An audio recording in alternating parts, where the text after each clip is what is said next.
Assalamualaikum warahmatullahi wabarakatuh. Halo, saya Dokter Ruli. Anda pasti tidak ingin dong memorinya rusak, cepat lupa, cepat pikun, terus disorientasi, bingung gitu ya. Terus tidak pengen stroke, tidak pengen Parkinson, tidak ingin lumpuh ya. Pasti tidak ingin. Tapi kalau sudah terjadi ya kita harus terima. Tapi kalau belum, sebisa mungkin kita mencegah jangan sampai kita sendiri yang menyebabkan kerusakan pada otak kita. Nah, kerusakan-kerusakan otak ini sebenarnya adalah berawal dari kebiasaan-kebiasaan yang tidak kita sadari. Ada 9 kebiasaan yang merusak otak, sudah dilakukan penelitian oleh Dr. Daniel Amen. Dia meneliti, dia seorang psikiater, meneliti kerusakan otak dari 250.000 orang yang dilakukan scan SPEC. Ya, SPEC itu ada pakai nuklir sedikit, pakai elektron macam-macam ya, di scan aktivitas otaknya 250.000 orang, apa yang menyebabkan kerusakan dan bagaimana cara mengatasinya, kalau di terapi ini ada efeknya atau enggak, menghabiskan dana 170 juta US dollar. Nah, pengen tahu gimana yang menyebabkan kebiasaan apa yang bisa menyebabkan kerusakan otak? Hasil dari penelitian Dr. Daniel Amin dan kawan-kawan. Simak sampai selesai, jangan sampai kelewat, nanti di skip jadi salah paham. Oke, apa aja kebiasaan itu yang sering tidak kita sadari ternyata merusak otak kita? Yang pertama adalah konsumsi gula berlebihan. Nah, pasti Anda tahu ya kalau gula itu bisa menyebabkan peradangan, bisa menyebabkan sakit diabetes, bisa menyebabkan obesitas. Nah, yang mungkin banyak orang nggak tahu itu bisa menyebabkan depresi dan demensia. Kenapa? Karena ya tadi gula menyebabkan peradangan di seluruh tubuh. Mungkin di video sebelumnya saya pernah bahas kalau diabetes dan depresi punya hubungan. Jadi orang yang diabetes 65%-nya bisa depresi dan orang yang depresi itu lebih mudah dapat diabetes. Nah, ternyata juga bisa menyebabkan demensia. Kenapa? Karena demensia itu biasanya karena akumulasi dari protein-protein yang atau toksik yang ada di otak. Kenapa nggak bisa dikeluarin toksin-toksin ini? Karena gula darah kita tinggi.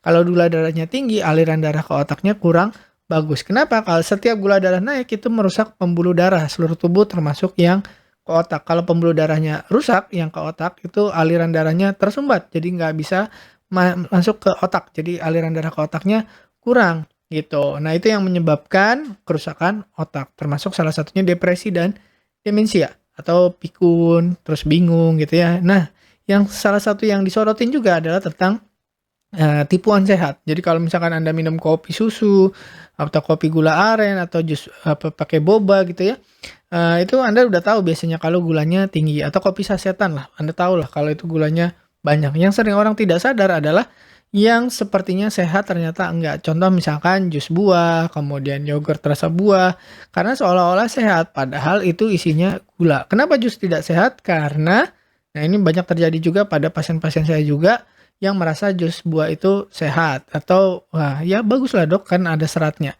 Nah ternyata jus buah itu serat dan gulanya dipisah. Jadi yang kita minum itu hanya gulanya aja. Seratnya itu tidak terpakai karena udah banyak yang hancur ya waktu di jus itu. Nah itu yang pertama adalah gula kebanyakan bisa merusak otak. Yang kedua adalah cedera kepala. Nah ini banyak terjadi pada atlet-atlet. Kenapa? Karena sering terjadi terbentur di kepala. Misalkan atlet sepak bola, atlet tinju, atlet bela diri ya terjadi benturan-benturan kepala yang kecil-kecil ya atau yang berat sekali atau yang kalau berat sekali biasanya langsung gegar otak kita tahu oh ada cedera kepala. Tapi yang sering tidak disadari adalah cedera kepala yang kecil-kecil ya misalkan nyundul bola, kepalanya kena tendang atau kepalanya kepukul. Yang kecil-kecil yang tidak menyebabkan pingsan dan lain-lain tapi ternyata terakumulasi dalam jangka panjang menjadi cedera otak yang serius gitu. Nah, contohnya misalkan menanduk bola atau atlet yang terkenal itu Muhammad Ali ya jadi Parkinson karena akumulasi dari benturan-benturan kepala selama bertahun-tahun gitu, yang selama ini nggak disadari, dianggapnya nggak apa-apa lah.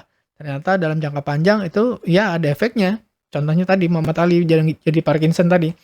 Yang ketiga adalah kafein dan nikotin. Nah, kafein itu banyak terdapat pada kopi, nikotin pada rokok. Kenapa? Karena kafein dan nikotin ini adalah zat adiktif yang meningkatkan kortisol, bagus ya untuk meningkatkan kewaspadaan, lebih fokus dan lain-lain. Tapi dalam jumlah yang banyak itu menurunkan aliran darah ke otak ya.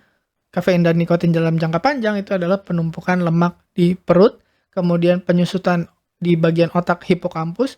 Hipokampus itu area yang menyimpan memori. Jadi pada perokok berat atau orang yang minum kopi sangat banyak dalam sehari itu biasanya cepat lupa atau memori jangka panjangnya tuh lama-lama berkurang. Kenapa? Tadi karena ada penyempitan aliran darah ke otak bahkan sampai 30%. Nah, ternyata kafein itu juga memblokir adenosin. Adenosin itu yang membuat kita ngantuk. Jadi kafein bersaingan dengan adenosin di otak kita. Jadi adenosin yang bikin ngantuk, kafein itu mencegah supaya adenosin tidak nempel. Nah, sebenarnya adenosin ini bagus, itu adalah sinyal supaya kita tidur. Nah, kalau adenosinnya diblok, dia tetap numpuk terus. Lama-lama kafeinnya kita minum sedikit, itu tidak akan mempan untuk memblok adenosin yang makin menumpuk. Jadi solusinya kalau ngantuk bukan minum kopi, solusi ngantuk adalah tidur supaya adenosinnya turun. Nah, ketika adenosinnya turun, itu kafein akan lebih efektif, tidak akan menyebabkan kerusakan otak. Tapi kalau kita ngantuk, kita minum kopi, itu justru malah merusak otak. Yang benar adalah ketika kita bangun tidur, adenosinnya sudah rendah, dan supaya kita lebih fokus, baru minum kopi. Nah, itu baru tidak merusak otak. Nah, kafein yang berlebih dalam jumlah besar itu bisa menyebabkan masalah tidur tadi. Ya, ngantuk tapi nggak bisa tidur. Ngantuk tapi nggak bisa tidur. Ngantuk kenapa? Karena adenosinnya banyak, ya. Tapi nggak bisa tidur. Kenapa? Karena kafeinnya tinggi. Itu bisa menyebabkan satu jantungnya berdebar-debar, tensinya naik, dan ini kombinasi maut yang menyebabkan demensia. Yang keempat adalah pajanan racun atau toksin. Jadi bahan kimia beracun, contoh misalkan merkuri, obat-obatan, alkohol, ya misalkan kita konsumsi atau kita hirup gitu ya, atau dari produk sehari-hari, pasta gigi, deodoran, dan kosmetik yang mengandung merkuri. Jadi perhatikan misalkan apakah yang Anda konsumsi atau yang Anda pakai itu sudah lolos BPOM, atau apakah sudah Anda lihat isinya apa, ada merkuri atau enggak, gitu. Apakah mengandung alkohol atau enggak. Itu juga bisa mempercepat kerusakan otak, ya. Yang kelima adalah rasa kesepian dan bosan. Jadi banyak penelitian Dr. Daniel Amen menemukan bahwa semakin orang bertambah umurnya itu masih makin bertambah rasa sepi dan bosan, ya. Jadi ketika usia 20-an banyak temannya, 30 makin berkurang temannya, 40 makin sendiri-sendiri, 50, 60 makin kesepian.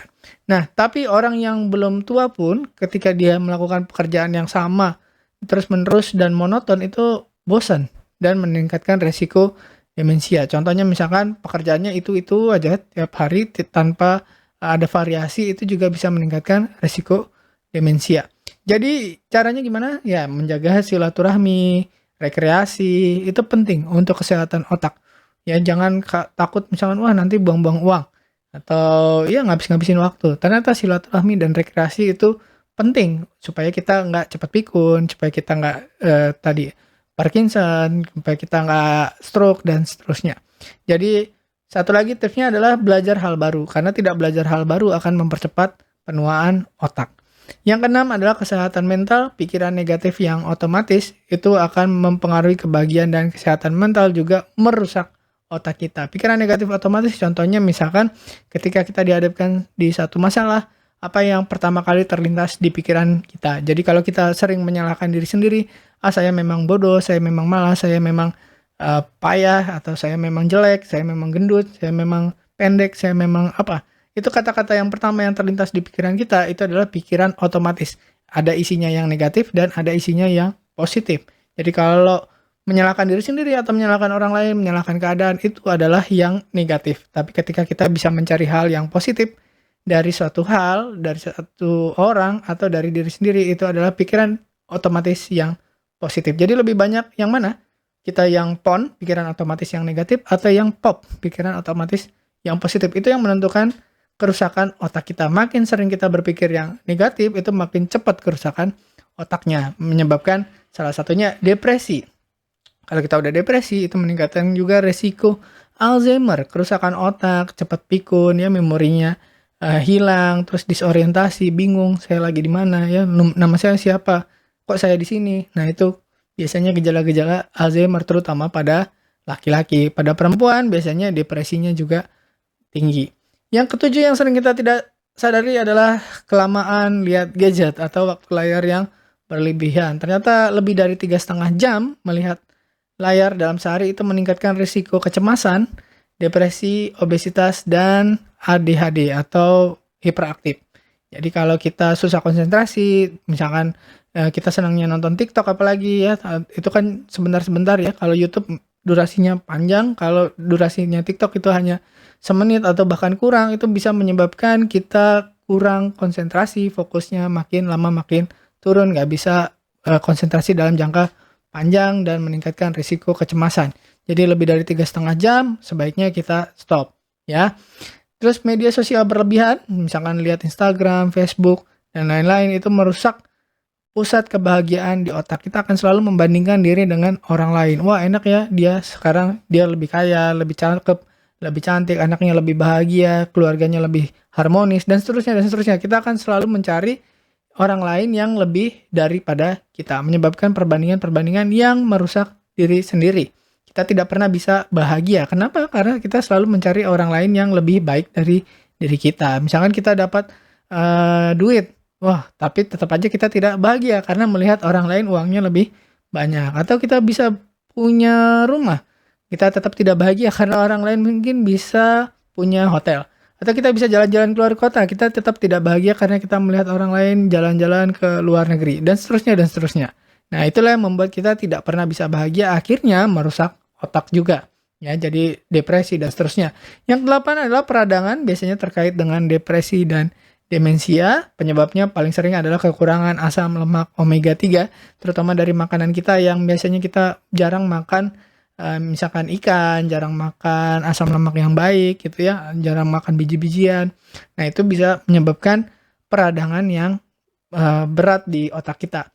Kemudian yang tersering kedua adalah karena adanya penyakit gigi dan gusi. Jadi kalau gigi dan gusi kita tidak sehat ya, kotor gitu, banyak infeksi, bau mulutnya, itu ternyata mempengaruhi juga kerusakan otak jauh lebih cepat karena dari gusi ke otak itu jaraknya dekat, ada aliran darah langsung dari gusi atau rongga mulut ke otak kita. Jadi kalau ada infeksi di rongga mulut itu cepat masuk ke otak, menyebabkan kerusakan otak. Ya, ternyata di gusi dan gigi rongga mulut itu pertama bisa menyebabkan sakit jantung, kedua bisa menyebabkan depresi dan demensia. Yang ketiga adalah karena pola makan yang buruk. Gitu. Solusinya ya kalau kurang omega 3 suplemen, misalkan minyak ikan.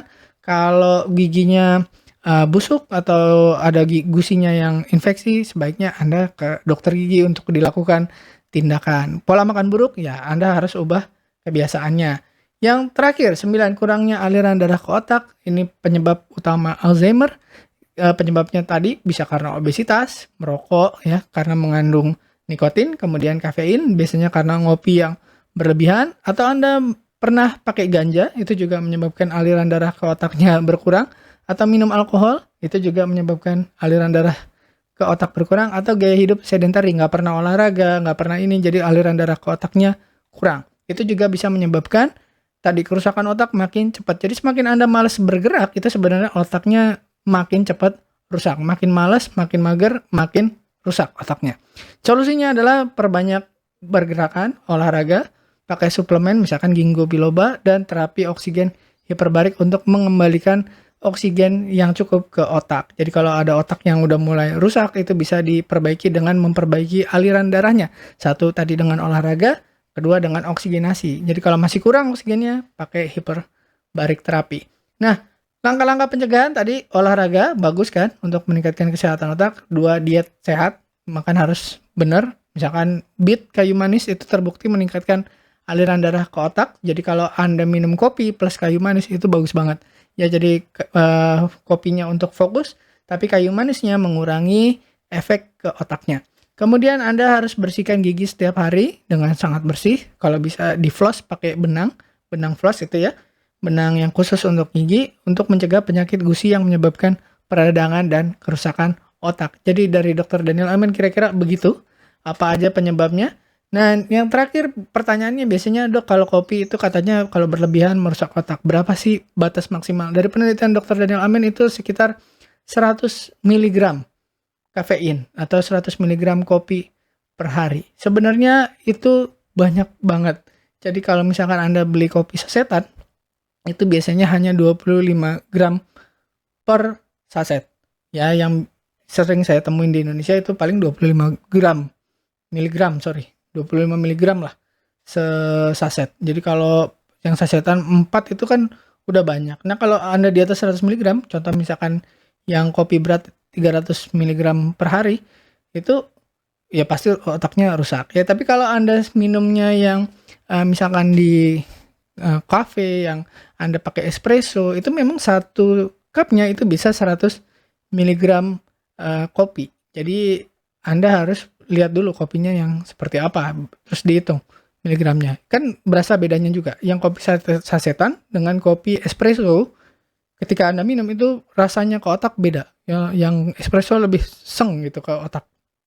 Gitu. Karena apa? Karena tadi kopinya lebih banyak. Tapi kalau yang kopi sasetan atau kopi Anda racik sendiri itu biasanya kan tidak terlalu banyak ya kafeinnya. Oke, sekian. Semoga bermanfaat. Terima kasih sudah menyimak. Saya Dr. Ruli. Wassalamualaikum warahmatullahi wabarakatuh. Terima kasih telah menonton hingga selesai. Jangan lupa tulis pendapat Anda di kolom komentar. Saya Dr. Ruli dan saya sangat senang bisa belajar dan berbagi dengan Anda. Salam hidup sehat dan mulia. Jangan lupa tekan tombol like, subscribe, lonceng notifikasi, dan ikuti media sosial kami sehingga Anda tidak akan melewatkan ilmu berguna lainnya dari kami. Sampai jumpa di video berikutnya.